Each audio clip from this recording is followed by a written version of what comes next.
extra black olive.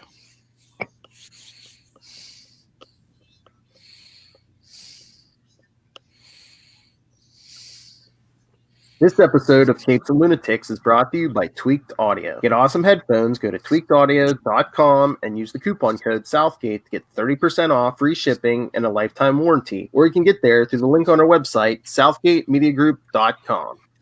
Hi, this is Dan Jurgens, and you are listening to the Capes and Lunatics podcast. This is Luca. Noise! You're listening to the Capes and Lunatics podcast. There's a thin line between heroism and madness. Here, the line fades to nothing at all. This is a world of capes and lunatics.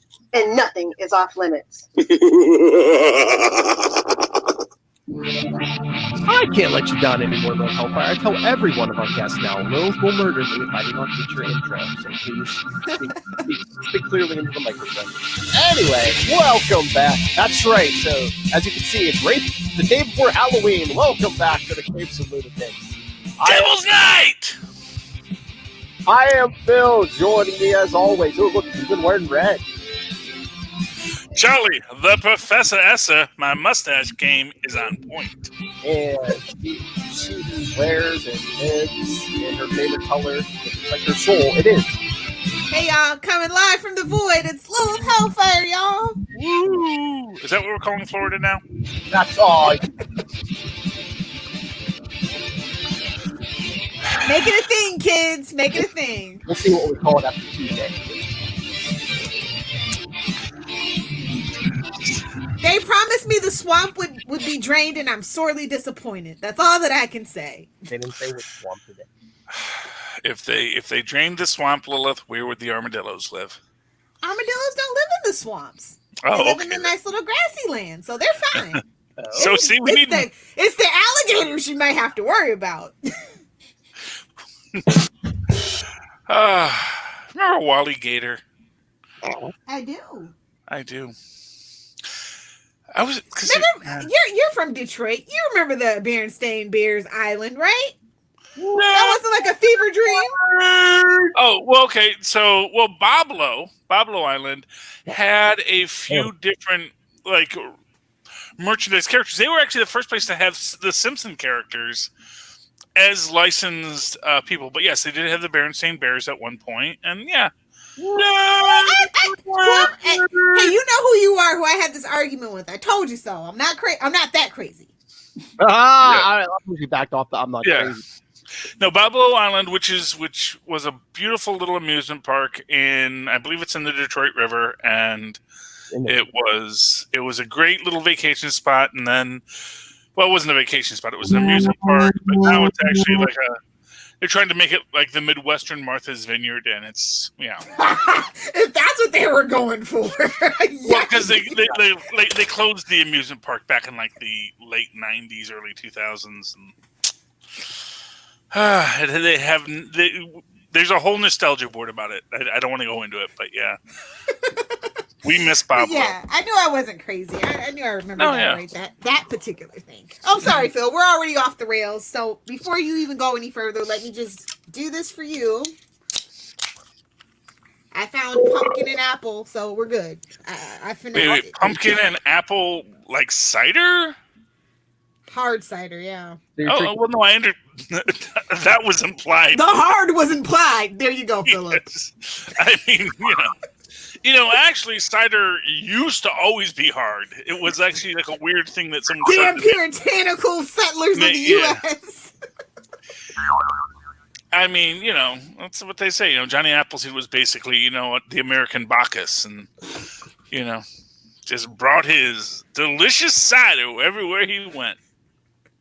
We're doing now. Yeah. Anyways, Philip, come on, bro, bring us back in. Give us a topic, Philip. All right. Well, there wasn't a lot of news, but we did get the debut dates for a bunch of those CW shows. The first of which, and no one cared. But Philip, continue. Well, we'll get season 2. Well, of the new Batwoman will make her debut January 17th. Yay. If only the Batmobile was as cool as her suit. I really like the way the suit looks in pictures, so I'm not worried about how it's going to look on film. Usually when it looks janky in pictures, I'm just like, okay, maybe I'll have to wait to see it on film. But I actually like the Batsuit upgrade. I do have a question about it, though. Is the hair a wig again? Or is that her hair? Well, it's obviously a wig, like, in real life, because... I don't know. I'm not. Well, no, you kind of have to because of studio lights and things like that. Like, nobody would want to do that to their natural hair. Well, fair enough. Well, I mean, no, but what I mean is, like, in the show, because, like, that was a thing. You know, they even I've seen her promo pictures with straight hair, so it might be, like, in show universe, it's a wig, but it's just, like, you could have just kept the red wig. Nobody should be that close to your face anyway. You're supposed to be the knight. Hello? You're supposed to be vengeance. Hello? It seems even less practical than that red wig from season 1, because it seems it would be even easier. Yeah, she should just left the red wig and called it a day. Yeah. But because she's a black woman, she couldn't have that struggle wig. She couldn't do it. She's not Oliver Queen. Yeah, you know, and actually, you know, the idea of so you're gonna say, oh, they're gonna grab your wig. It's like, yeah, they're gonna grab your wig, and it then you comes slip right out of it. You're good. Well, exactly. It's what's called a false grab. It's coming from under that cowl, though. Is it like stitching? Like, we'll find out. We'll find out. Yeah, I'm sure someone's gonna rip her wig off at some point in the story, and that's how she gets away. But you know, no, you do that like all the time in wrestling and stuff. You like lead with something to make someone grab it, just so that you can get out of that hold because you know what you're doing. And yeah, you know, I don't know if the CW writers have the wherewithal to like kind of be cognizant of that whole thing in the African American community. So if they do it, it's going to be like a whole ruckus. Yeah, well, from all 6 people that'll be watching, me included. I'm assuming they have an adequately diverse writing. No, they don't. Come on, okay. Charlie. I assume the best of people. I assume when they say, "Hey," apparently you really don't watch any of the CW shows. No, I do not. It's okay. CW is one of the CW. I was shocked that they gave Black Lightning, an actual like pro-black writer, and her husband that were like known for very pro-black. I was shook. I was absolutely shook. No, man. CW is my nemesis, man. They will not.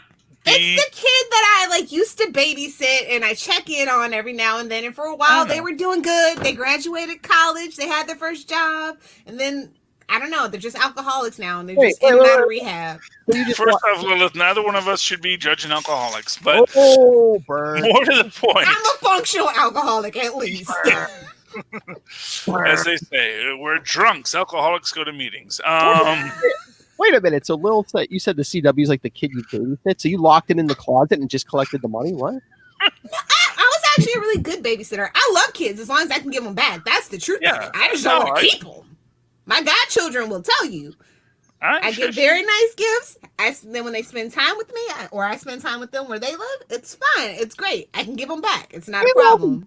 We love when Lil watches us. We play hide and seek. She can never find us. No, we watch movies Mommy and Daddy don't let us watch. That's the best kind of baby. Hard R, baby. Let's do this. You're too sheltered. So long as the kids can keep their mouth shut. You know, you gotta make sure that gotta have the talk. That there are things that what happens with the babysitter. We watch horror movies. That's our thing. Like it's like you need to be scared every now and then. You need that adrenaline kick. Yeah, you do. Of course, with anyway, YouTube today, kids are seeing so much CW. Anyway. Yeah, but like I said, CW, that it annoys me that they don't come in over my broadcast and they don't come in on my freaking Warner Brothers owned media device. It's like I have. CW's always been the redheaded stepchild, but I'm of the philosophy that they need to get rid of the C. And then it would be better because none of the CBS shows do well on the WB. Like on the CW. They just don't. It's a proven fact. They literally have to force them to give them a season 2 of every single show that is a freaking CBS produced show. So are you saying that really the whole reason I can't watch CW shows is literally Paramount. They want that CBS All Access money. They refuse to just call themselves the WB. The AT&T could say, we'll let you be on all of our streaming platforms if you call yourselves the WB. They're like, I'm thinking honestly. forever. Yeah. It's like a whole thing. I don't get it anymore. Like, just make money. Be friends and make money. Like, I thought we lived in a late stage capitalism. Isn't that what it's all about? Yeah, business just people pretend should to never be friends petty. and make money. Oh. Put on a good show for the kids, you know? Exactly. Business people should not be petty. That's just my opinion on that, you know. But anyway, Phil, yeah. I mean, I'm excited about The Flash at least. I know, that's the one I'm looking forward to. But yeah, no, then it's Black Lightning season 4, February 8th, followed by, yes, The Flash and Superman and Lois both premiere February 23rd. Yay! You know, it'll be no At Smallville. least watch the well, yeah. A little Hellfire shattered minds this week online with her Smallville. Me being wholesome but yet controversial. That's my whole new shtick now. So enjoy Well, but it. you know, Lilith is right as always. I like that drop. Yes, I shall that's claim what- that drop is mine. Philip, make Well, it so. Hellfire was right. Yes. But I mean, We've all it's said it. exciting. Like, because Legends is gonna, well, it's not coming back, but like, it's like Legends and Stargirl are the two shows I'm most excited for, and they're the ones that are the furthest away with the least amount of episodes. And those are the ones I'll actually bother to go to the CW app to watch. You know? Stargirl I'm excited about because they've cast Jade. Did you see the casting? I No. don't know that girl, but yeah, we're getting Jade. She's Ooh, Oh, we're getting Jade? Alan Scott's daughter. Ooh. Alan yeah, Scott's daughter, Jade. exactly. Does that mean we might get an Alan Scott? I think we we actually might. do because we do see the lanterns in there. Yep. Maybe Now I wonder if they're going to have a Jade origin where she gets the lantern, or I don't know. It's looking like that's what they might do, actually, because you know how they kind of twist a few things in Stargirl. It won't be Why? like Eternal. She'll have his ring or something. Yeah, okay. I never understood why she had green light powers and it wasn't Green Lantern related. So, It was all the wood energy she absorbed from his sperm. I don't know. Does she have radioactive fluids as well? Yes, I think that's how that works, but we just don't talk about it. Oh my gosh. Oh my. She's strong. Listen, bud. Listen, bud. I thought it was the Starheart, but thanks for letting me know, Lilith. Okay, so. Nobody tell Rob. Prerequisite. Like I said, the rules of Capes and Lunatics. Nobody tells Rob. Yes. Rule number 2. Yes. So we're getting Eclipse. So we're getting Jade, which is awesome because we could use a lantern on the team. I'm excited for Return of Stargirl. I'm excited to see how the magic. I'm nervous plays for out. the pure CW budget, though. Is the Well, thing. you know what, Lilith? Sometimes you just gotta accept that 80s style sci-fi CGI and just say, you know what? It was It's good a enough. choice, and I'm gonna roll with it. I totally Exactly. It's like you watch The Boys, and for the most part, if they're not flying, it's just basic Ferrigno style. I'm big and I'm strong, and I'm going to throw this thing. And it's grounded in reality, and you accept it, and it's reasonable in its own way. And We should shout out Swamp Thing. I heard that it did really good in the ratings and got a lot of people interested, despite being the CW cut. I mean, I didn't, Release the HBO Max cut. I didn't watch the CW. I watched it on HBO Max. I mean, it was a good show. Plus, CW was hurting for content anyway. So Yeah. I'm sure that. So I would be interested to see if they do absorb them into Legends. But I feel like it was announced as Legends last season. I could just be my brain going, bro, that shows hemorrhaging money because you're not making Bebo freaking merch. We keep screaming it, but why don't they just do a Constantine and Swamp Thing show? Like, honestly. Well, I gotta just raise the elephant in the room here and just ask, how much does it cost to put that guy in a Swamp Thing suit? Not much. You give it a little mist. You film from far away.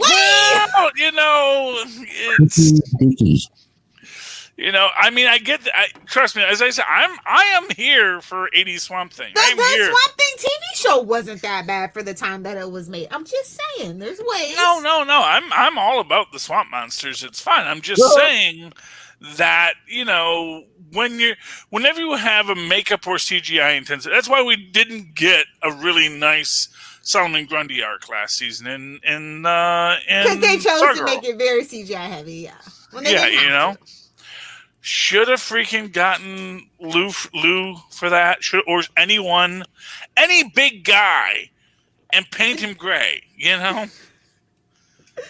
I mean, not the guy from Gotham. Although, honestly, I thought he did a fine Solomon Grundy in his own way. Are you talking trash about Butch? I will cut you, bro. I'm not. I'm just saying you don't want to do that because then it's going to raise all these questions. Is this canon with the Gotham universe? Nothing is canon with the Gotham universe. Just to be clear, maybe Pennyworth secretly somewhere.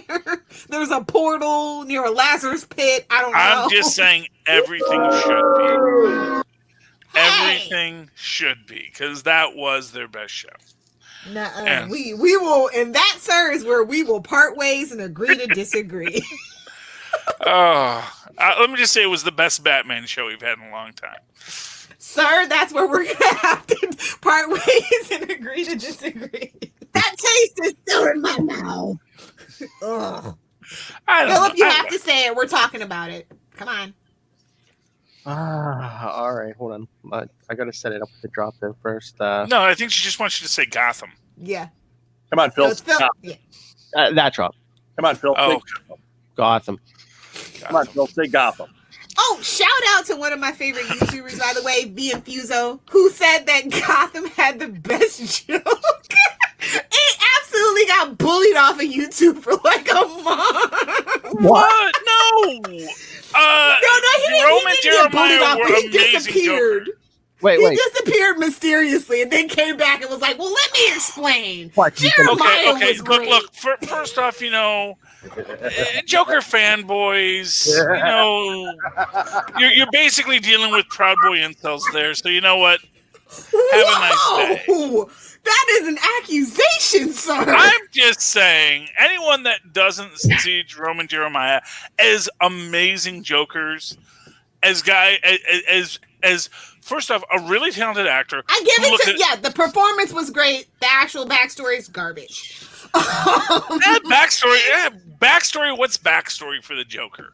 It's like the whole point of it was that they tried to make it. Well, it's like a whole thing about how Gotham. Gee, Lilith, was the three Jokers better? Fight me, nerd. Hell no. But we'll save that for comic book talk. Phil's just frothing at the mouth to talk about it. I know. I did actually. I don't know why. Go ahead, throw it in. But yeah, it's been a heck of a time on YouTube. YouTube's been good, bro. You don't even need real TV anymore, as far as I'm concerned.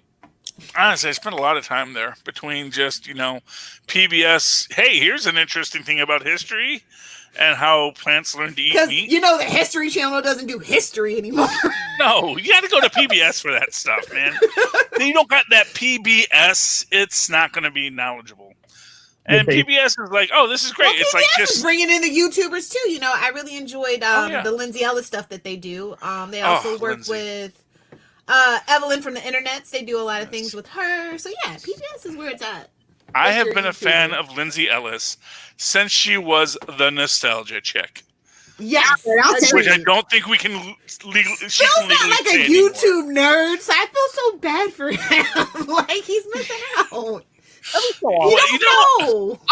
I'll see Luca pull something up, but a lot of times, again, my son's a nerd. I mean, he's either watching football, something with football, or something with World War II. Yeah, Phil has a number nerd kid, which is a great kind of nerd, but it's a different kind of nerd, and it's a good nerd, but it's just different. Every nerd in their own way, in their own time. That's what I say. Exactly. And Luca but is. Lindsay's going through it right now. I don't know if you saw that controversy. Wow, controversy in the sense that a crazy lady is like sending her fake lawsuit letters. She might as well. She might as well have said, "Hey, Trump's an idiot," and then had letters from him coming to her. So it's like, yeah, these are kind of like when YouTube says, "Nah, we're gonna leave the video up." That's how bad that is. Well, exactly, because YouTube will pull your video down for anything.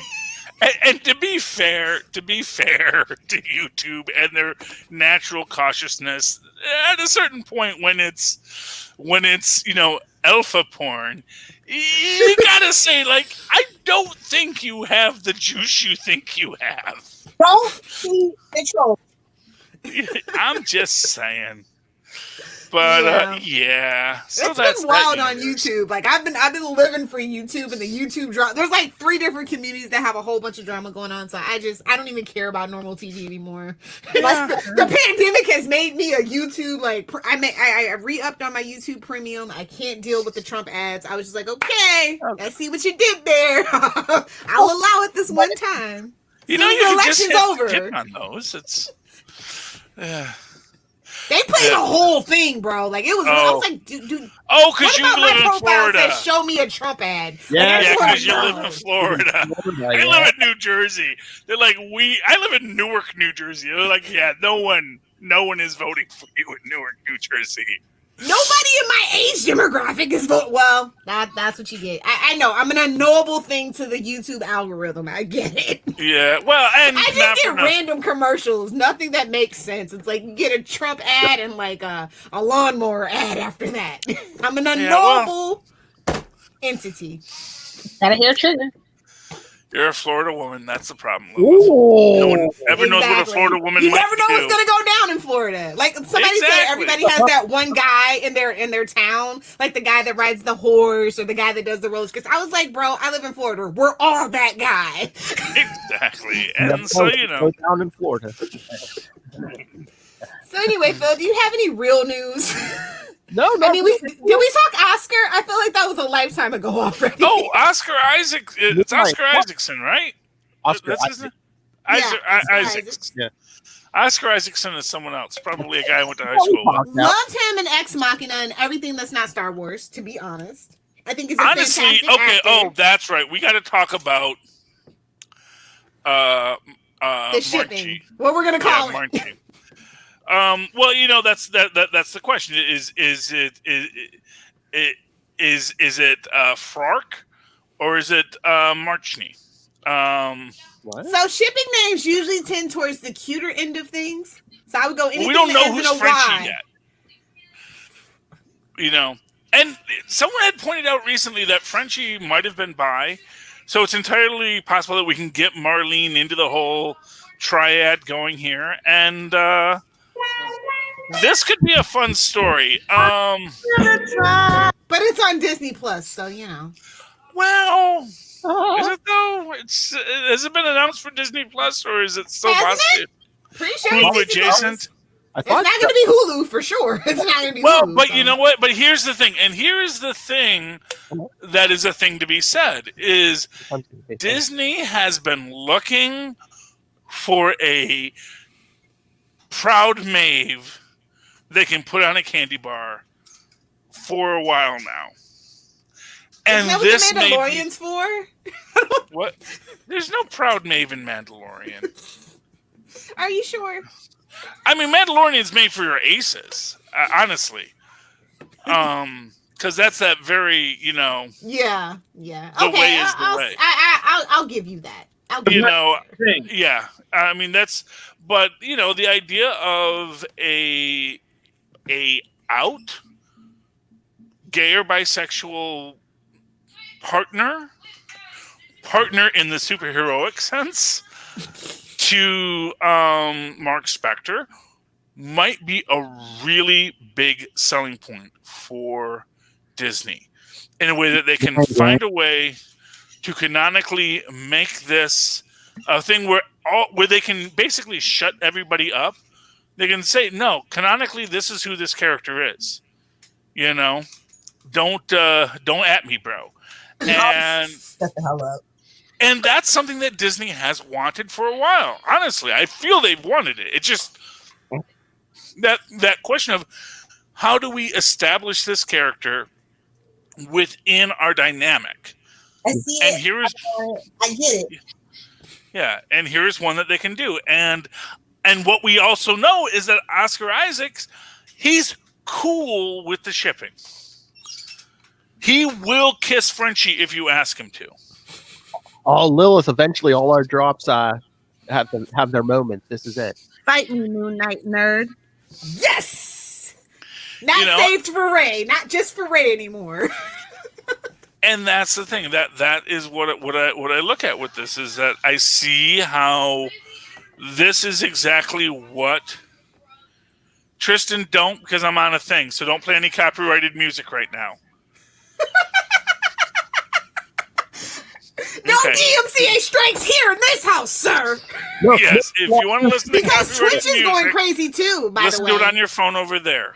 If you haven't noticed, like DMCA is like a hell of a thing right now, especially on Twitch. Like it is just like going, like Twitch streamers are having a time.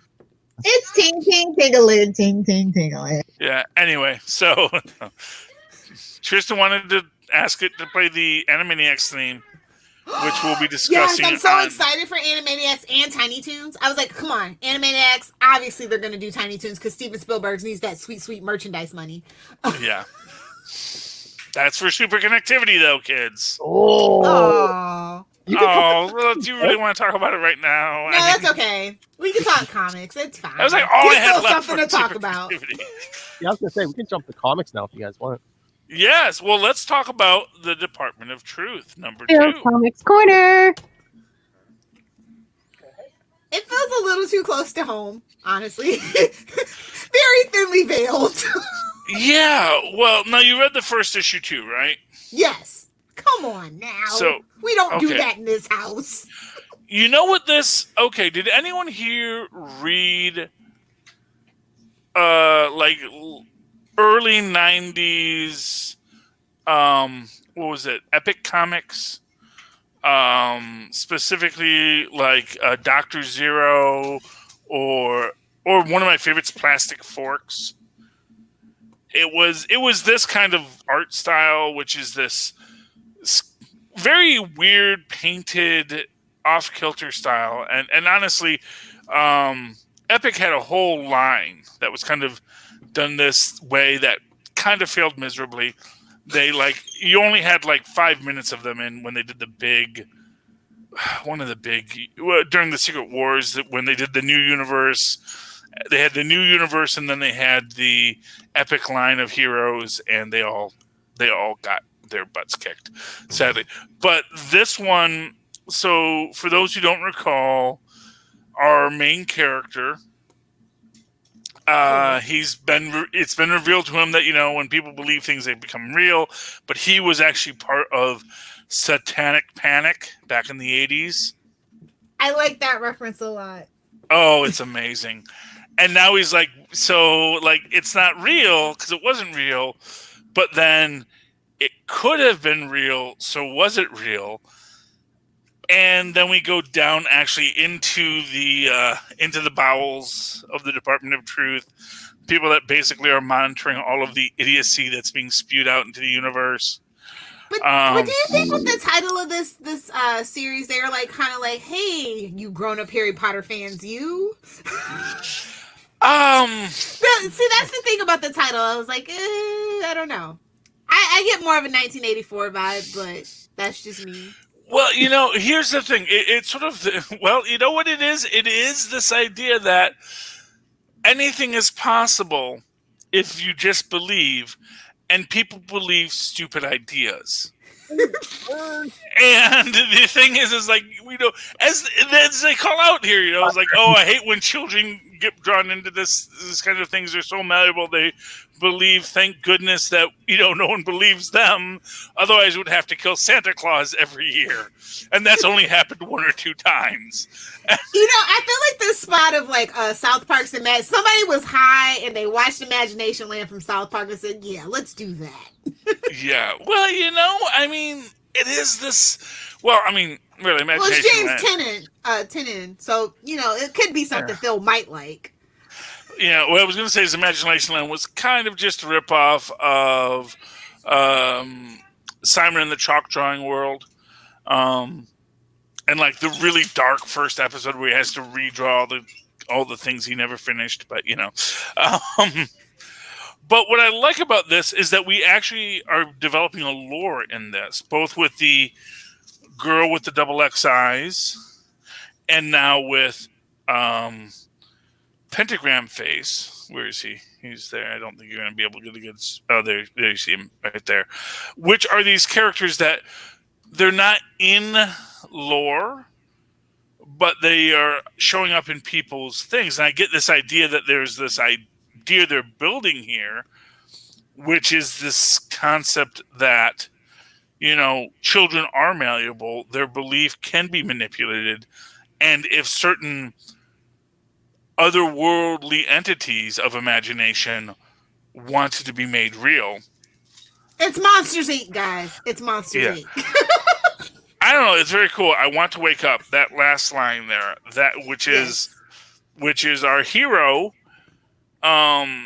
who was a victim of the Satanic Panic, which means, again, within this concept that there is a possibility that at some point everything he saw was real. That it was not real, but it was real, and that is honestly, this is a good. I like this book. I like this book a lot. My favorite thing about the book is the art. I'm not gonna lie. So shout out to Mark Simmons. I really liked his work on Dying is Easy, and I like his work even more in this one. It's what really pulls the whole book together for me. I'm gonna throw this out there. I don't know if this is his influence or just the letterers, but the off-center speech bubbles as a way of showing the intransience of ideas is really, intransient. I don't even think that's the right word. Maybe unstatic. I don't know. But the idea that the things that are said aren't solid, which they even touch upon when they talk about how they can't keep digital files because digital is too easy. It's too easy to be changed. And we don't know when a Wikipedia entry changes, is that because reality changed or just some kids are having a laugh? And so they have to keep all their files hard copies and all that kind of thing. Which is... But if you live in a Mandela-affected world, even that's not safe. Not quite hard. Mm-hmm. Well, exactly. And that's the thing, is that this is the world of Mandela. This is the Mandela world. And... people remember and people forget and people believe, and then it becomes reality. I'm too young for this. Poor Philip. He doesn't get it. It's okay. Anyway, it's not for everybody.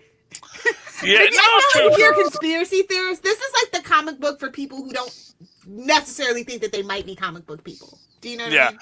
Well, so here's what I'll say. It's the kind of book that if you appreciate conspiracy theories without being a conspiracy theorist, this is a good book for you. Because I've always loved conspiracy theories, but I've always understood that the conflicts within conspiracy theories were something that made them logically implausible. Well, no, there are real life conspiracy theories. They're not all just, people in tinfoil hats. No, there are real life conspiracies. Let me put it. There are real life conspiracies, Lilith. Those are no longer theories. It's like once it becomes a fact, it's no longer a theory, and so we say, yes, that was a thing that happened.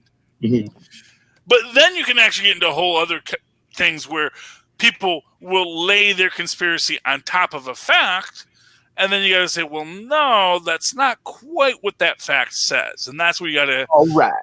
That's where you got to push your logic back at them and say, that's not exactly what happened.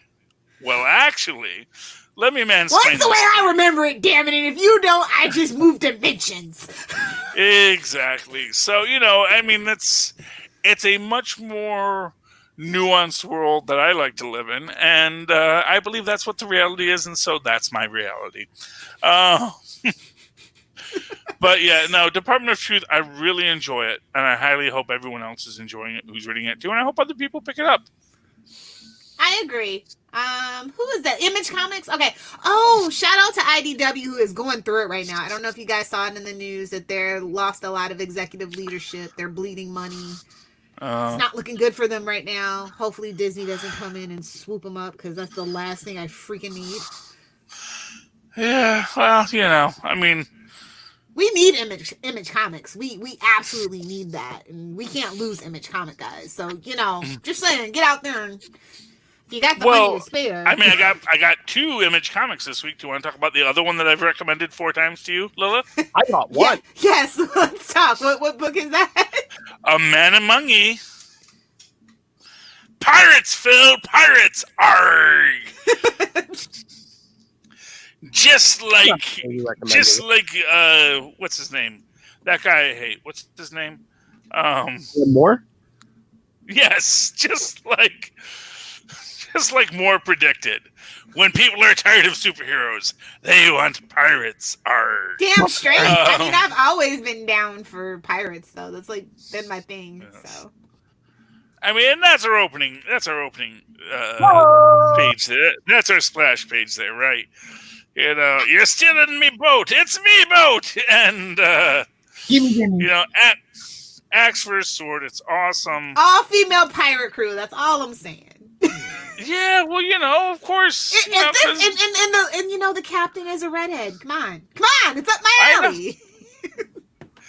It's beautiful. I mean, And the fact that it's a woman that writes it, I think Stephanie Phillips has done a really great job kind of like pushing this little story along and, building that ragtag crew. I love the story of building the ragtag crew. It's great. Know.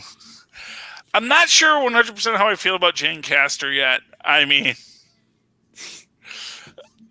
Give it a minute. I feel like it's going to be something epic. Just give it a minute. It's building. Okay, I'm giving Jane Castor her minute. I mean, obviously she has the power of Rich Daddy.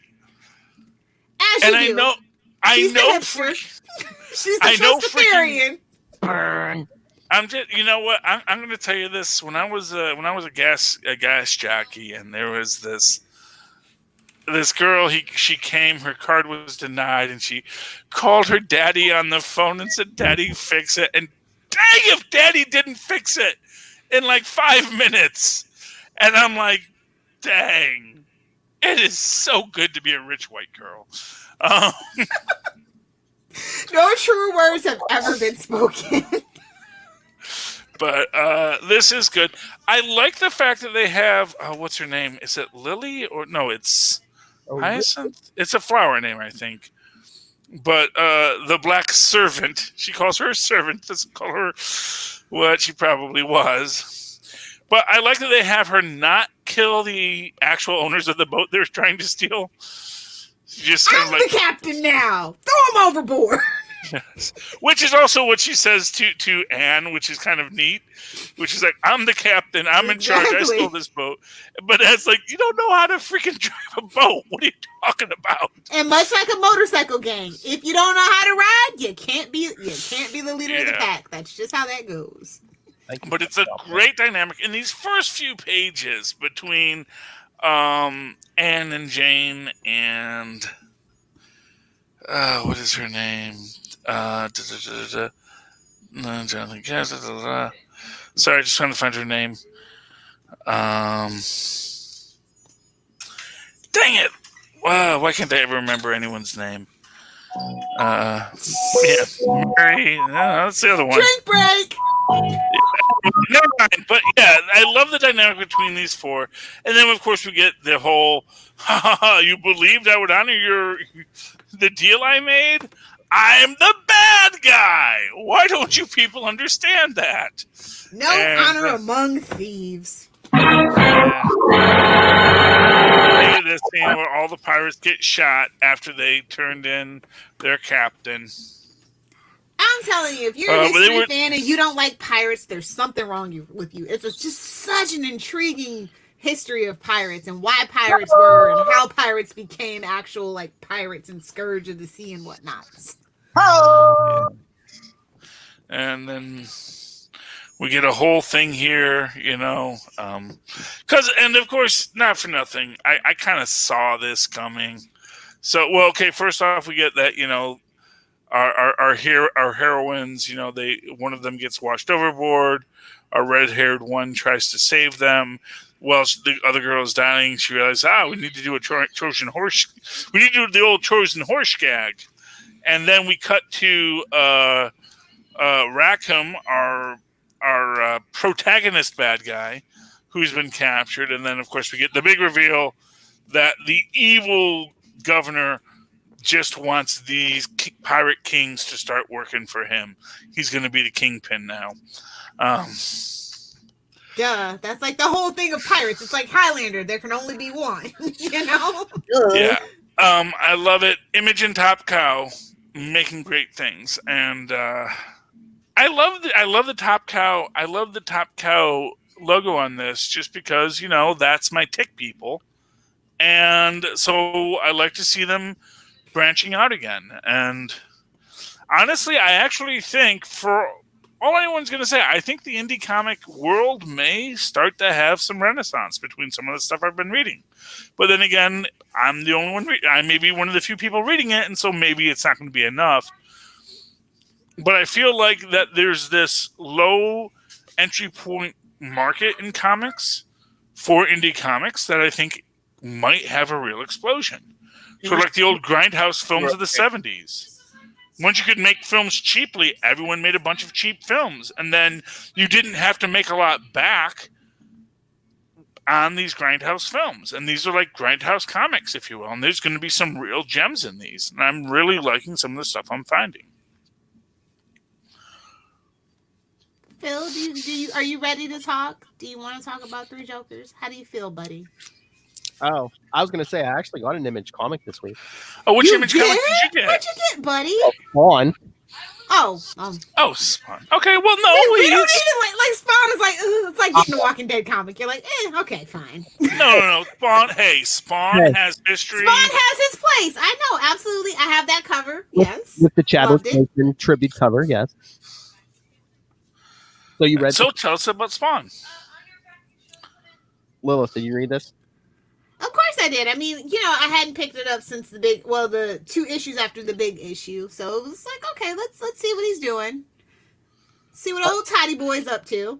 I mean, it was a lot of talky, but we actually got Al Simmons and Jim Downing together. Yeah. So that was neat. I love how I feel like the dynamic's gone, or something. I was like, what the heck? I don't know. It felt like something like, I don't know. It felt like I missed something.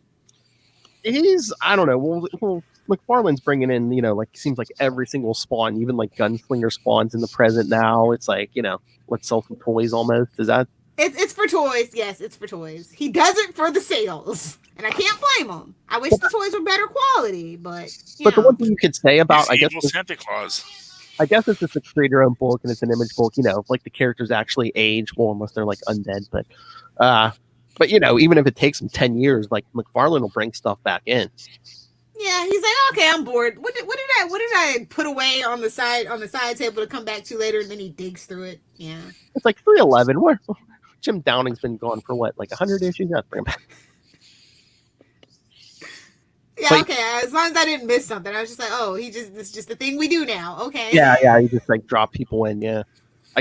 I guess he's like a team Spawn now. Or are we trying to cater that? Yeah, we said that in the big issue that he's trying to do that family thing. They're trying to get that movie off the ground and things. Oh yeah, he's gonna. Is this Dawn of the League of Spawns? Damn near. Pretty. He's been working on it for a while though. So. Hey man, Spawns assemble! I mean, you're fighting heaven and hell. I mean, you need all the help you can get. You need all the help you can get. Exactly. Yeah. All right. So should we go to Three Jokers? I mean, I don't have much to say, but womp womp. Okay. So now, how many Jokers are we? There's still 2 Jokers left, right? We've lost. No. Should have read the book, Charlie. You did read it. No, I didn't read it. No. Well, no. I didn't pay money for it, so I'm not going to read it. That would be stealing. I browsed it and saw nothing of import in it. Do we have a new 3rd Joker? Well, no, we're down to 1 Joker. Okay, that's what I thought. Yeah. Okay, so we're down to 1. Yeah, so I knew it was either 1 or 2. So we got the 1 left. Which Joker was it? You had a 50-50 shot. Is it the gangster Joker or the other Joker? Because I know the comedian Joker's dead now. The clown Joker. The clown Joker was the first one to die. No, the criminal dies. Then they're left with the comedian. Oh, the comedian. Oh, so the one that actually had the wife and kids? Oh yes, that's an interesting point. Yes, because after after the criminal before he dies breaks Joe Chill out of prison, tries to make him the ultimate Joker because the Joker of course they even like call it out here, Lilith. It's like Joker wants to be Batman's man pain. I know. I was just like, okay, they're doing it. They're going there. We're gonna get a book in an alternate universe. Well, we almost got that with Gotham High if you read that. So they're definitely trying to do a thing about that. Just out of curiosity, does like this randomized vat of chemicals at Ace Chemicals, does that just always produce a Joker? Because it seems like we've also established that, like, yeah, you can throw any lady in there and they'll become a Harley Quinn. They really didn't explain it, but I guess because it wasn't because he had a swimming pool full of chemicals. So I don't know if it's like the Joker's figured out the formula. It's Joker Venom, bro. It's Joker Venom. Thank you. So basically, you just have to get enough Joker Venom before you die, and then it just you become Jokerized. That's a brilliant theory, and it actually makes sense. That's actually not a bad idea, Lilith. It's like a Lazarus pit, but for Jokers. You know what? And the idea that it's just a reverse-engineered Lazarus pit. Someone should do that sometime. I mean, when you think about it, Joker probably been experimenting with dosage sizes, and for years. I mean, Joker's not. He's got nothing to do. You don't care. Okay. Hundreds of people figuring this out. You don't care.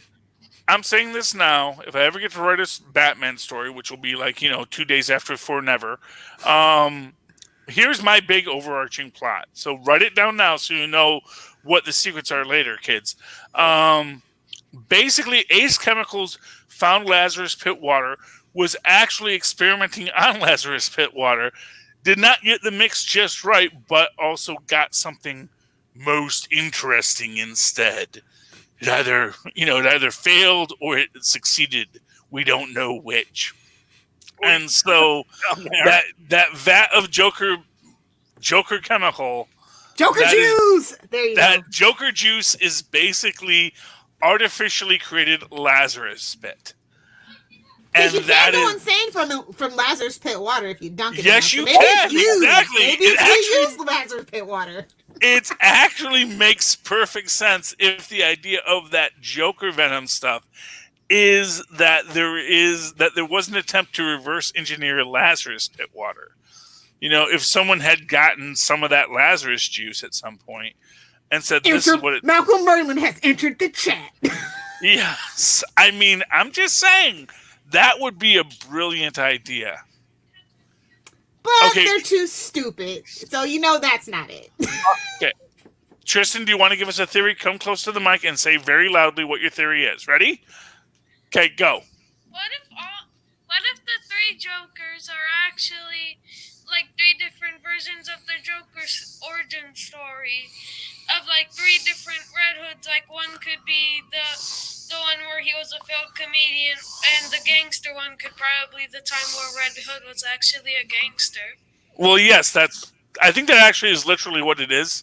I don't know if I didn't read the books, but basically it's a take on the origins. Yeah. I mean, in this issue, they even say they're like, at some unknown point, the Joker just started making copies of him. Basically dunking people, trying to make copies of himself, and because he's too stupid to make a real clone. That's fine. Yeah, that's just a weird thing. Because first off, that assumes that they're all going to be Jokers. Everybody, remember, this is the universe that they believe in one bad day. So you have to take that into account too. That's the universe we're in. I'm just going to say this, and I say this as a Marvel fan, where we don't really have like rules about things per se, but I think we're consistent in the way that we approach the rules that we say we sometimes have. I don't know. Debatable, but go ahead, Charlie. No. I mean, I'm just saying. I'm not saying that Marvel is like better about this, but this just seems really haphazard. This just seems like it's supposed to come out 4 years ago, 5 continuities ago. This seems like a haphazard. Jeff John really needed a check, apparently. It's like he was unsure about Stargirl, so he wrote this. That is my theory for the world to have. I don't know. I just don't. Oh, Lilith, we'd even lay the ending on him either. Yeah, wait for the ending. Wait for it. Well, I may know what the ending is, but tell me what the ending Well, is. again, we're down to one Joker again. Everything, everything's wrapping up. Supposedly. Yeah, and at the end, Bruce is in the cave with Alfred, and Alfred says something like, "Oh, well, it's too bad you don't know who the Joker's real name." And Bruce goes, "Oh, I know the Joker's real name." Because they show, I guess, the wife and kid where their deaths were faked and Killing Joke, so they can, I don't know, go into witness protection or something. He's like, if anyone finds out the Joker's real name, the press or whoever's going to find his family, and they'll never be safe from the Joker. So he's like, the Joker's name isn't important. Okay. Yeah, no, I got that lies! part. Also, lies! Alfred is alive. Filthy damn lies! So Alfred is alive. Well, again, this story was supposed to come out like 4 years ago. So yeah. Okay, so but I know there was like a debate. Is this pre-Joker War? Is this post-Joker War? So it has to be pre-Joker War.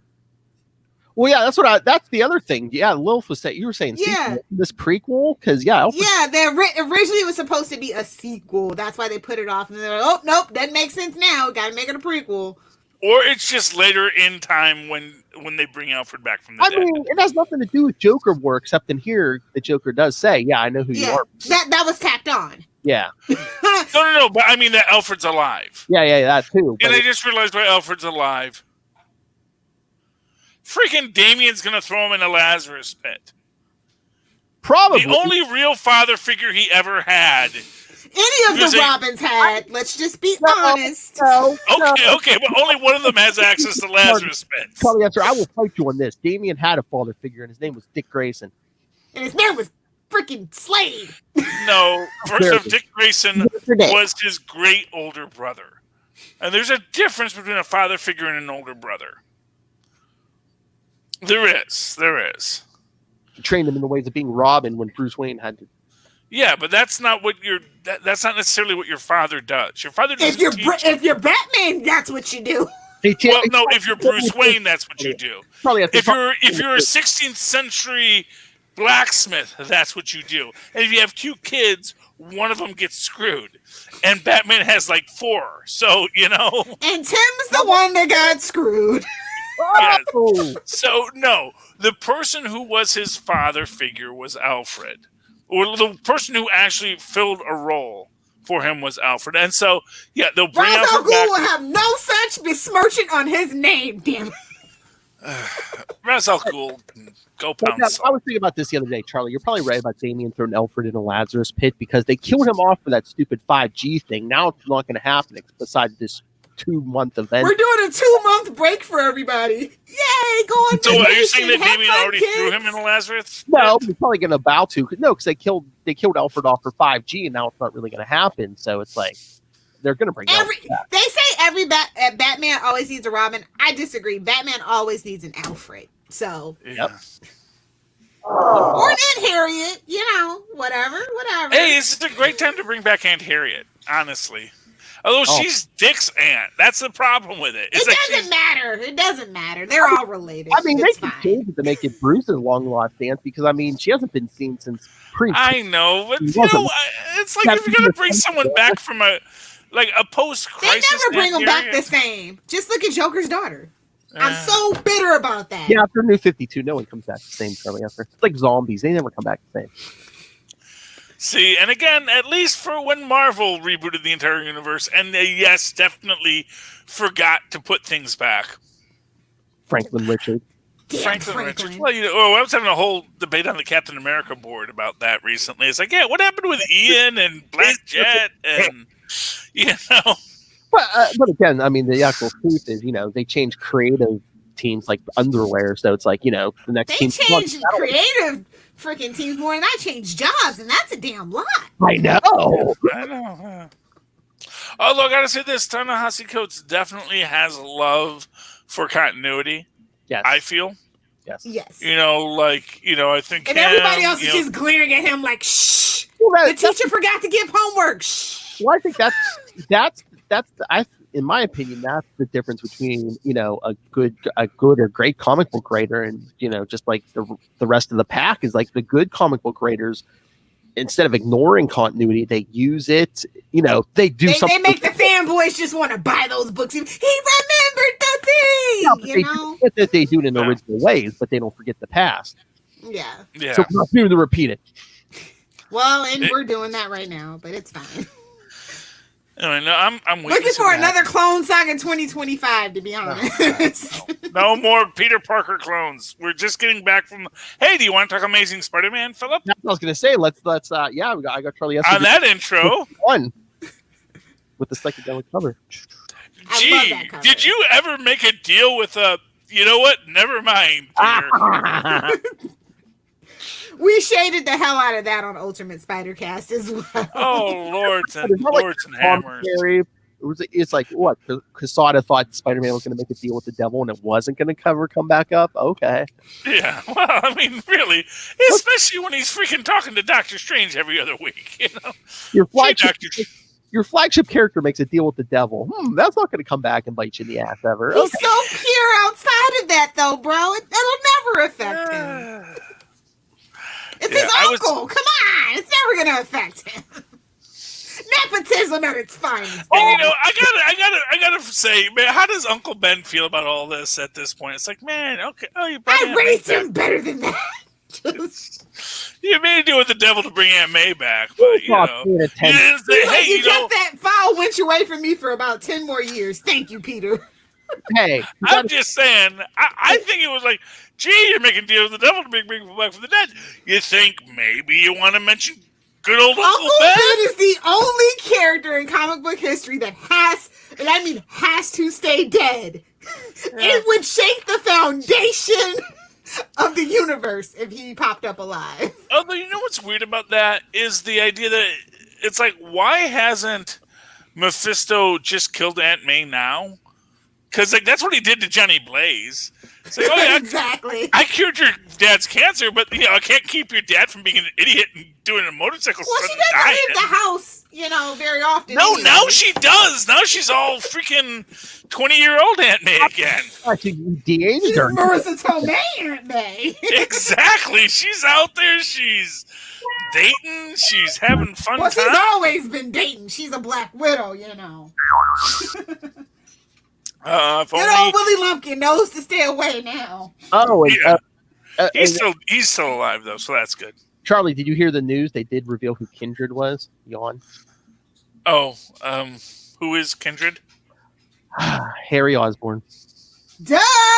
Oh, really? Duh. It was supposed to be someone who was dead, but because he was alive. Is Harry Osborn dead? Inside. Right now, he wasn't supposed to be, but that's the thing. He was technically dead before Peter made the deal with Mephisto, and then after, when they started Brand New Day, they're like, "Oh yeah, he was just in Europe, you know, basically doing what Osborns do, having amnesia, living in Switzerland." Norman had him in rehab, getting off Goblin serum or whatever. Goblin juice, okay, yeah. So basically, what we're saying is that Mephisto basically conned Spider-Man into this deal that allowed him to bring a bunch of his chosen people out of hell to come cause trouble for Peter eventually. At least Harry Osborn. I mean, so maybe the deal brought Harry back. Mary Jane did whisper in Mephisto's ear, Lilith. Maybe was that part of it? Did they bring Harry back? Well, you know, she always had a little thing for Harry, so. Well, they did date. Yeah. Or maybe she just said, don't just kill freaking Aunt May in like 2 weeks, okay? Or maybe I'll do this, but like, you know, I'm actually smarter than Peter. And I'm actually going to say, look, if we do this right. Here are the criteria. You don't kill Aunt May, you don't have Aunt May Day. Just, I think it's done. No, I'm thinking maybe Mary Jane said, don't let Peter remember the deal because maybe the guilt would tear him apart. So, you know, great. Oh, yeah. Whatever. Because he doesn't seem to remember the deal. Yes. Although what's weird about that whole thing is the fact that Doctor Strange goes to use the hand of the Vishanti. Yes. And then he stops it, but then Peter is still able to use the hand of Vishanti. So it's like it wasn't that Hello, Peter Felicia. Oh yeah. Who just lounges around in her leather catsuit waiting for Peter to show up. As you do. What do you think Will is wearing right now? Exactly. Exactly. I would have. Here's what I'll say. I get why the artist did that. I would have preferred if she had been like in her pajamas when he showed up. That is her pajamas, sir. No. She's always ready to go break into something. She's got to be ready at a moment's notice. Charlie Esther wanted some Todd McFarlane lingerie. Come on. I'd settle for John Byrne lingerie. I just want her. I mean, honestly, I want her in like sweats and like a house coat. It's like what? Oh, with pink on her. The word pink on her butt. Okay. Well, you know, I don't request that, but it's fine if that's a brand she likes. I don't know. People Nobody like that should brand. like Victoria's Secrets, by the way, but okay. Yeah. No, but anyway, yeah. But I found that funny that she's in costume when Peter comes to the door, which makes that's like an established trait of hers. Like she likes that part of herself more than her normal self, and she likes Peter in the costume. I mean, some of those 80s, not outside of the costume. I mean, it is continuity because some of those 80s comics. Remember when he was wearing the symbiote Lilith? Absolutely. Dating, she'd be lounging around her apartment in that suit. So it's like, I get that. I guess, you know, once you oil yourself up and slip into it, you know, it's kind of hard to get off anyway. Well, that's true too. Tristan's Halloween costume zips in the back, and I've explained to him like, you know, this is going to be a bear to go to the bathroom in. And yes, I did. My good friend. We had a whole conversation about it. We did. Thanks for making that public, Dad. Anyway, but yeah, it's Charlie. It's a nice costume. It's a zombie Spider-Man costume. It's got like little. It's kind of cool because it's got like these weird little clear patches that make your flesh look like kind of like it's like the spots that like pop through. It's cool. It's very cool the way it is. It really looks like you're a decomposed Spider-Man. So Eddie Brock. Eddie Brock. Well, no. I mean, it's not like a Venom suit. It's a zombie Spider-Man suit, you know.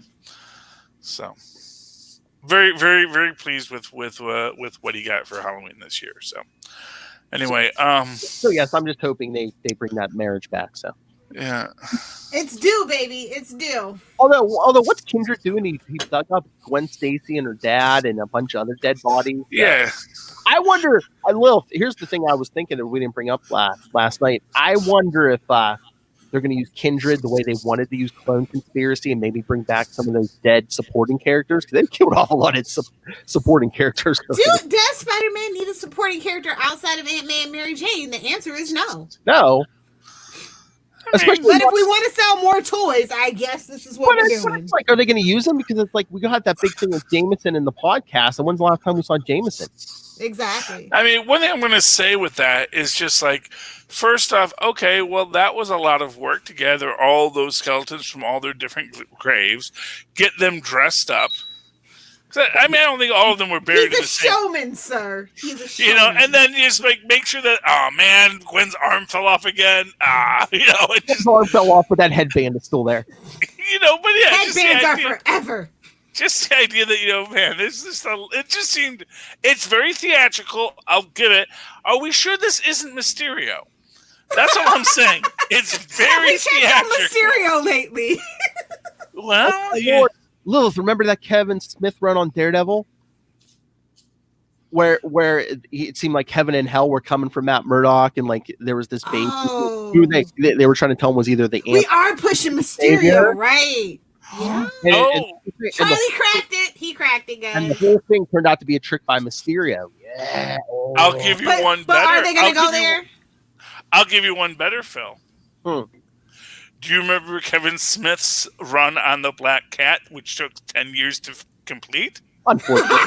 Of course. Legendary. And do you remember what the villain, what costume the villain bought at the end? So that when he came for Spider-Man, he wouldn't know who it was? It was, which was it? What was it? Mysterio. Oh. So the guy that could teleport hallucinogenic drugs into your system? Oh, yeah. As his mutant power? On the Mysterio costume because he wanted to make sure that Spider-Man didn't know who was coming for him. And so because there was a guy selling all the old tech of dead villains.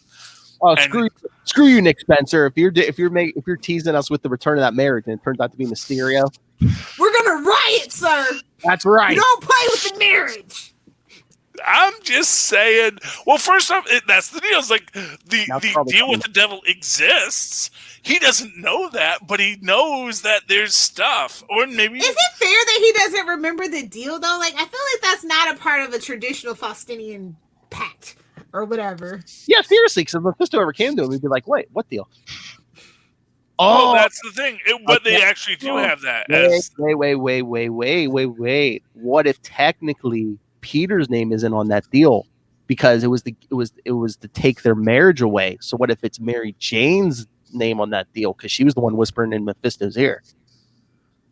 Oh, if they try to rewrite it like that, I'll riot. I mean, I could see that, but then she's also trying to get it back. That's a real long time to hold on to that plot thread, by the way. I'm just going to say it's a lot. Well, it's like 6 different writers later, so it's not like it's even the same writer saying, this is what I really meant to happen. This is like another writer saying, here's how I'm trying to fix this. But again, maybe this will work. Here's my whiteout. No, it's like mainstream comics. It's always like, when they're married and it's like you want to keep your hero squeaky clean who's always wrong, the wife or the girlfriend. True. Sexism is a thing. Mm-hmm. No, I'm actually liking my idea that Kindred is not Harry Osborn, is not any of these people. It's Mysterio, but not the Mysterio who came back. Norman was convinced it was Harry, so I don't know. Well, but that's what Mysterio does. And that's what fanfic is for. Oh my gosh!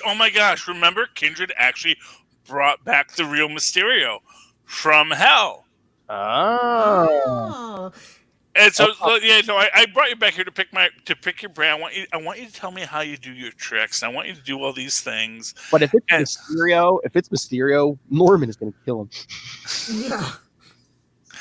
Norman could barely kill Gwen Stacy. Oh, too soon, sir. Too soon. I'm just saying, it wasn't even Norman who kills Gwen Stacy. It's like, all right, hey, Lilith, ready? First, he stabbed her, then he killed her. Oh, we don't talk about legitimate children. You cannot have my That fortune. is too soon, sir. That story is never coming back. That is swept so far under the rug. Yeah, that is something that Franklin decided no longer needed to be a part of the story. He's like, you know what? Nah, we're gonna just. They will talk one more day all day. They will admit they were wrong about one more day before they ever bring up that other one. Oh, yeah, no. Franklin decided that was not canon, so we can all agree that. It's the one thing we all agree on. Yeah. Franklin said, nope. That's it. We have to bring the universe exactly right back. Just nope. Certain things don't need to be there. Yeah, but it could have other things like what, like Jet Black not being part of the universe anymore. I don't think anyone's going to care that year lost in Dimension. That was 12 years in Dimension Z. I think we'll all get along with our lives. Dad, what's that? What's Norman doing to that lady? No, just throw that in delete, then, son. I mean, he was like 12 at the time. He knew what was going on. Franklin timelines are weird. I know. Yeah, I was gonna say him and Normie. They have like the weirdest. Billy Connors. Yeah. I mean, one day he's a teenager. The next appearance, he's like 5. Yeah. Yeah. I mean, for what it's worth, if nothing else, I think that maybe. Don't get me started on Power Pack. Yeah, I'm sure. Franklin said, "You know what? Normie suffered enough. Don't." Let's just restructure this, and let's let Harry stay dead. And we're gonna call this a night. But I just want to say it was a pretty good week all around for every comic book company, even DC. As much as I hate to say it. Oh, did you read these? I mean, I didn't read anything. I just read reviews. Y'all know how I feel about it. You didn't read Hellblazer? No, I'm kind of out. Okay. How's it doing?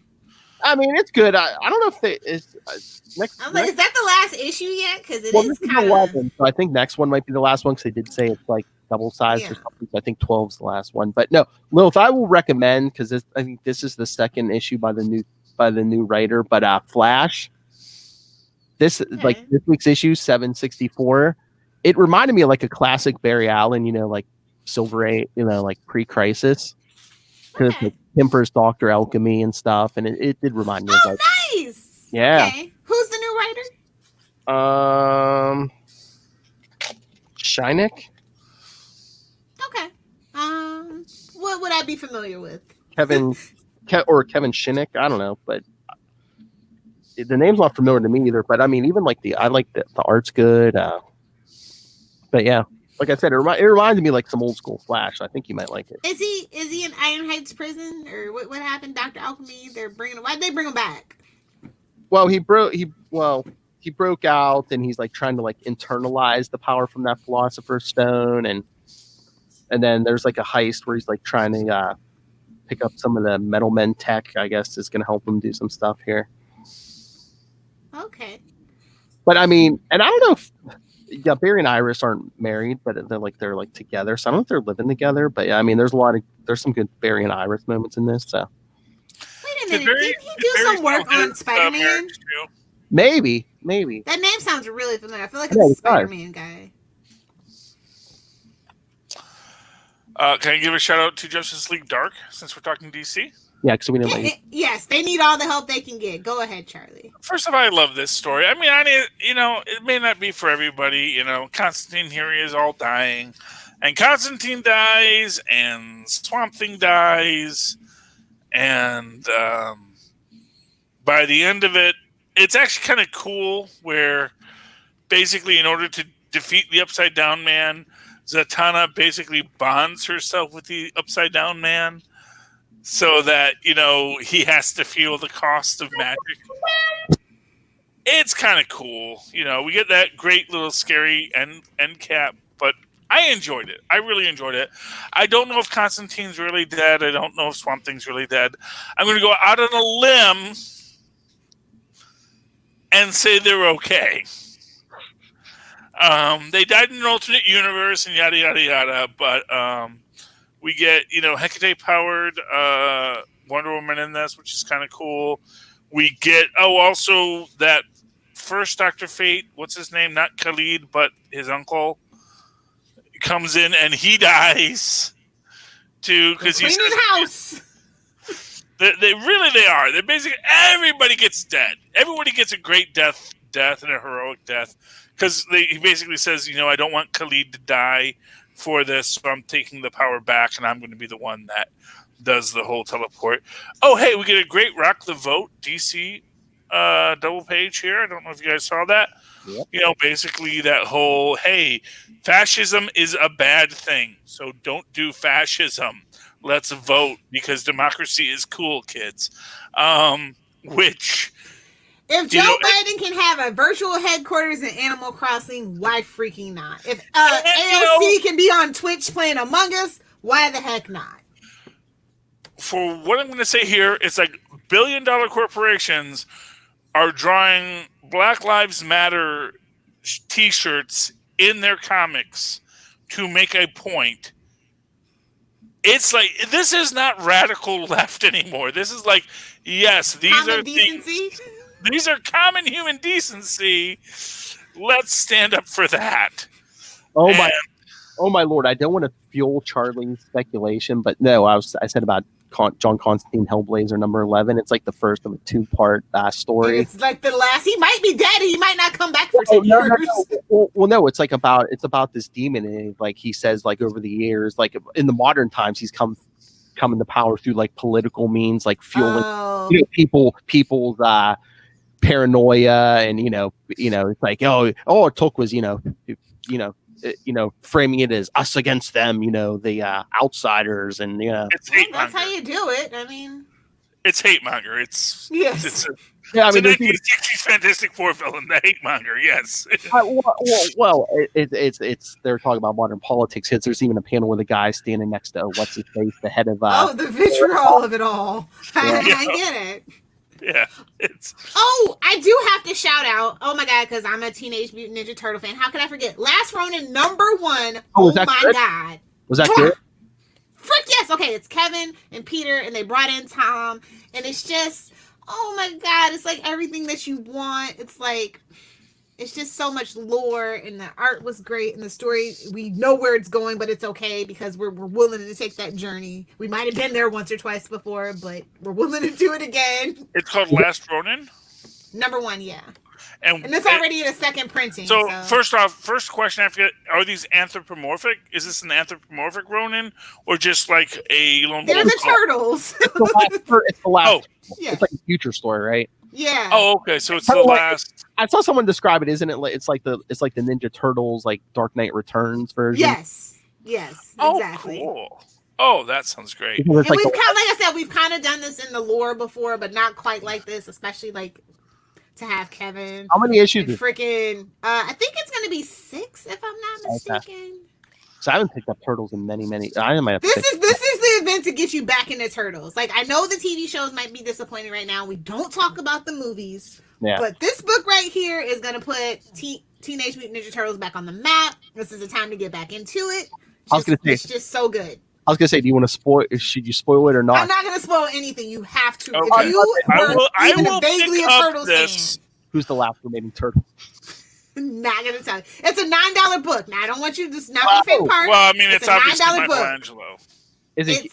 Is it huge? Is it like a huge book then? Yes, and it's worth every freaking penny. You know, is it a complete book, or is it just like it's the first of like 6 others? It's the first. So is that I gotta spend $9 every month? I think the price actually might not be $9 the next time. I think just maybe the issue, first one be larger, maybe. Okay. Yeah.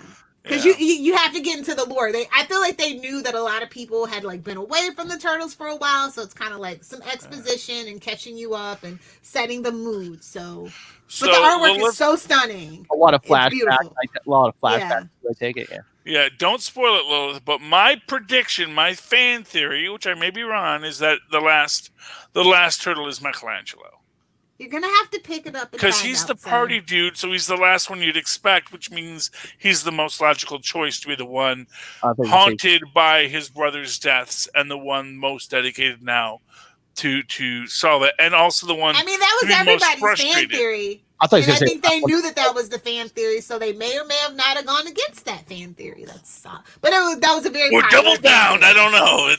Okay, but yes. Well, this is like a must read of the year for me. It's definitely probably going to be my top 10 of the year. So wow. Okay. But I'm a huge Teenage Mutant Ninja Turtle fan, like from way back. Like that's my childhood. So. Okay. Despite the Bebop and Rocksteady, but I actually know the original stuff. So. Hey, Lil, if you bring up a good point, I mean, our last episode of the year is going to be that Austin Powers we record ahead of time, but for the I think for like the new year we should do like the New Year special. Week of Christmas, we were talking about doing Christmas issues. Should we just do the best of 2020 maybe? I want to do my Christmas episodes. I already have my Christmas stuff picked out. So that's what I'm saying. Like when we come back in the new year, we can be like, these are our top picks from last year. First episode of January, we'll do the best of 2020. Exactly. That's what Lil just said like 5 seconds ago, Phil. So pay attention to what's going on. I repeated what she said, so F you.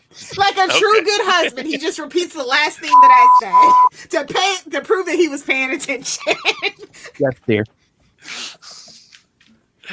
Alrighty then. So on that note, I know you boys have some super connectivity to get to, and I'm very interested to hear what you have to say about the Animaniacs and Tiny Toons. So, well, feel free to comment. I'm going to troll you for a little bit before I go to sleep. Definitely. Feel free. You fall asleep with her phone in her hand, just like my wife. Anyway, I watch it on my TV. So. Oh, you and Ray, because I think Ray's done that before. All right, everyone. So, send your thoughts. Is the Spider-Man marriage coming back? Did you like Three Jokers? Where's my Teenage Mutant Ninja Turtle fans at? Come on, show up and show out. Hit us with some turtle love. So, email us, capesandlunatics@gmail.com, or call the voicemail 614-382-2737. That's 614-38-CAPES. And remember to follow us on Facebook, Twitter, Instagram. You can find links to all of our social media for all of our shows, links to the Patreon, links to merch, all in one place. That's Linktree, linktr.ee/capesandlunatics. And remember to support our sponsors. Can you hear me? Pick up some tweaked audio headphones. I've improved the quality of our sound, so you should pick up some headphones so you can hear that finer quality. Aw, what? No, I was thinking about something. I'm sorry. I spaced out for the ads. You know I don't do ads, so I kind of spaced out for the ads. Spaced out. Glug, glug. Anyway, yes, so pick up Tweaked Audio. Go get yourself Hunt a Killer. Michelle Gray needs our help, guys. I cannot wait till this freaking pandemic and quarantine is over because I want to get with my boys and I want to play some Hunt a Killer. Oh, yeah. Road Trip 2025 or whatever. We need the whole team. Exactly. Kristen, everybody's got to come down. Will, Matt, hell, Ray, get on this plane now, Ray. We'll be here. We should all go to Australia. Get on the boat, actually. You're just going to have to catch a boat over here. That's the safest way to travel, a boat by yourself. Anyway, so yes, pick up both of those. Use Southgate, the code Southgate for both of those for a handy discount. And then go pick up Pod Life, the book. Learn all about the ins and outs of podcasting from expert podcasters and Rob Southgate. Volume 1, now in digital and paperback, because Volume 2... Audiobook coming soon. Audiobook also coming soon. So yes, get in on the ground floor.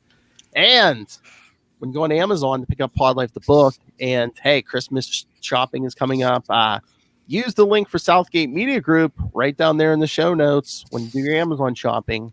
Help us support this show, the Southgate Media Group Network, and that madman, that undead madman, Rob at Master Doom Southgate. Make it rain, so says Master Doom. Your weak sauce. Lilith Hellfire. If you nerds want to hang out with me on the interwebs, watch me live tweet hate tweet the Arrowverse. What's left of it anyway. Find me on Twitter at Lilith Hellfire. If you're on Instagram, like the cool kids and the hip grandparents, find me there, Lilith Hellfire 86 or Lilith Hellfire 69. And of course, if you're young and you're the hippest of hip and you're on TikTok, follow me at Lilith Hellfire 69. Thank you, Marnell, for following me. You need to be 12. I'm 12 when you need me to be 12. It's Charlie Esser. Wow. If you'd like to write to me in that old-fashioned email way, the way our mothers and fathers once did, do so at superconnectivityblog@gmail.com. That's superconnectivityblog, all one word, at gmail.com. Of course, follow me on the Twitter as I live tweet the DuckTales every Monday night at 7 p.m. Eastern Time. At Charlie Esser, that's CHARLIE. Look for the 2 E's in the middle. For quality. Bing! Thank you, Maz, and thank you. Darkwing Duck has to be a spinoff coming in the works. It has to. I hope. But I want Rescue Rangers. I thought, controversial. I thought Rescue Rangers was the better. I mean, I have no problem with either, but it's like, give me one, man. They're really setting up the whole universe. I take it back. I like the new DuckTales. It took a while. It's good. Well, they want to do it. They want to do it. The one, what is it? The Disney Afternooniverse or whatever is Black Nerd Comedy said. I like that. I'm sticking with it. I agree. Speaking of Rescue Rangers, for another week, we have been War Capes, Ampersand, Lunatics. I don't know why it's plural. What? I don't know why Lunatics is plural. I'm the only lunatic. Because we're all mad here. Honestly, that should be our slogan. All it takes is one bad day, Lilith Hellfire. Been there, done that. The line between hero and madness.